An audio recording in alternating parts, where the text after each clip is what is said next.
This is the video that is about to go out to the entire world. Watch this right now. We can't do it. Okay, which runway would you like at Teterboro? We're going to be in the Hudson. He was not breathing. They attempted CPR along the route to the Kay and I have decided to separate. Had sex with women.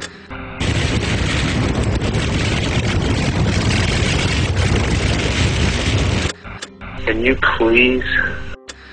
The reforms I'm proposing would not apply to those who are here illegal.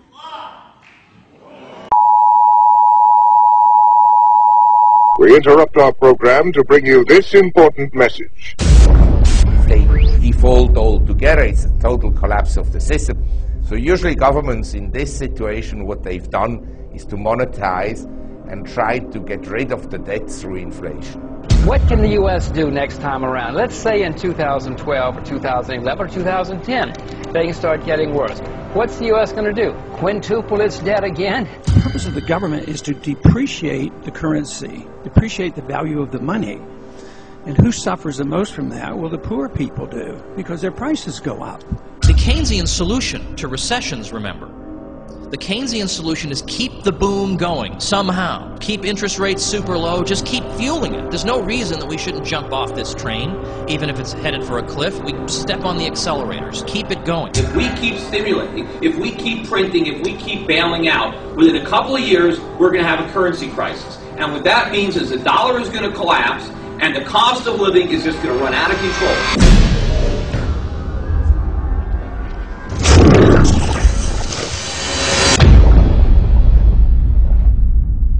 The Dow Jones is now up 70% from its low in March of 2009. Oil is up 86% from its low in February of 2009. Copper is up 172% from its low in December of 2008. Prices for almost all stocks and commodities have been going through the roof, having analysts on Wall Street proclaiming the recession is over and an economic recovery is here. But how could an economic recovery be here if U6 unemployment is still at a multi-decade high of 16.9%? The truth is, our economy is not recovering. Prices are only rising due to inflation. Our economy is currently experiencing a melt-up. The Federal Reserve has held interest rates at 0% for 17 months. Our financial system has been flooded with trillions of dollars in newly printed money. Those with access to the Fed's cheap money have done well in the past year, with Wall Street paying out record bonuses. This has come at the expense of the rest of America becoming dependent on unemployment checks and food stamps. There are now 39.4 million Americans on food stamps, up 22.4% from 1 year ago. Food stamp usage has now increased for 14 consecutive months. In 2009, Americans received $2.1 trillion from the government in the form of transfer payments, which equaled the $2.1 trillion they paid in taxes. In 2010, the government will pay out more in benefits than it will receive in taxes, and the U.S. budget deficit is projected to reach $1.6 trillion. Government spending has gotten so far out of control that if Americans were taxed 100% of their income, it wouldn't be enough to balance the budget. Nobody admits that this country's bankrupt, but they're still spending. The worse the problems get, the more they spend, and the bigger the debt gets. And this can't last, and I think the handwriting's on the wall. When Medicare was created in 1966, it cost $3 billion per year, and the House Ways and Means Committee estimated that the cost would rise to $12 billion per year in 1990. The actual cost of Medicare in 1990 was $107 billion, 792% more than projected, and today it costs $408 billion annually. In 2003, at the beginning of the Iraq War, the White House estimated that the war would have a total cost of $50 to $60 billion. In reality, it has already cost $713 billion, over 1,000% more than projected. The Congressional Budget Office is estimating that the recently passed healthcare bill will cost $940 billion over the next 10 years. If history is any indication, the actual cost of the healthcare bill over the next decade will be many trillion dollars, making it the final nail in the coffin of the U.S. economy. It is a bad bill all the way around, and it will hasten the day of the bankruptcy of this country, and the American people will have to face that.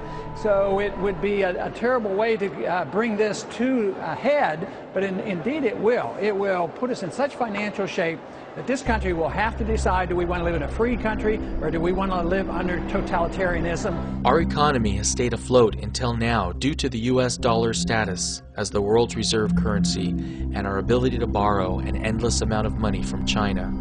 For many years, the U.S. has been able to convince the Chinese to roll over their maturing U.S. treasuries plus interest into large amounts of new ones.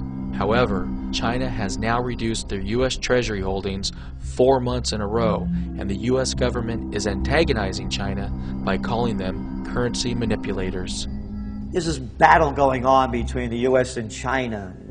America calling them currency manipulators. That's for public consumption. Let's say that China readjusts the yuan. You think that the Americans are going to pick up the export market because the value of their currency went up? They'll beat you anyway. As a matter of fact, if they do raise it, then they start buying more of everything because their money is worth more. They buy more gold. They buy more assets. China has manipulated their currency by pegging it to the U.S. dollar. But it's their currency peg that has allowed Americans to maintain their phony standard of living for so long. If China listens to U.S. politicians and allows their currencies to strengthen, Americans will no longer be able to afford cheap imports from China.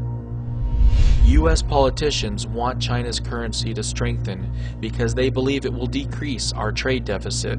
Sure, our trade deficit would shrink from Americans importing less from China, but it won't have the desired effect of increasing U.S. exports.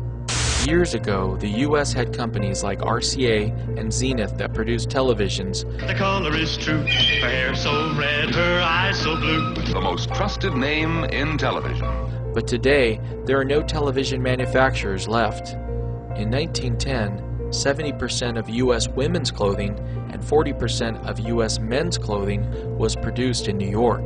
Today, the textile industry in New York is non-existent, and 34.5% of the clothing purchased in the U.S. is imported from China. Instead of investing to rebuild our manufacturing base, the U.S. government is now spending $1 trillion annually to maintain military bases in 140 countries around the world and fund perpetual wars in countries like Iraq.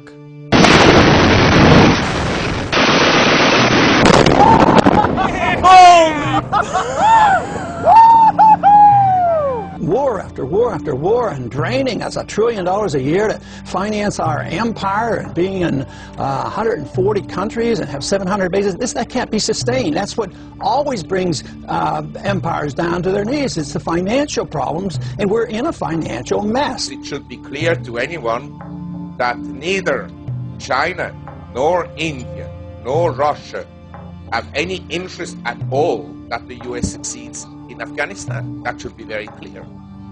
And so this war in Afghanistan will go on and on and on, and eventually it may very well escalate. And when war breaks out, then, the sky is usually the limit for commodity prices. Oil reached a high in July of 2008 of $147 per barrel, despite diminishing demand from developed nations. Congress held hearings on why oil prices were rising, not realizing it was their deficit spending that was driving oil prices through the roof. When oil reached $147 per barrel, U6 unemployment was only 10.5%. Most families were able to still afford gas by cutting back on discretionary spending. When oil rises to $147 per barrel the next time around, we might have twice as many Americans who are unemployed. Families won't have any discretionary spending left to cut back on. The average American family might have to eat less and stop air conditioning and heating their home just to afford gas for their car. While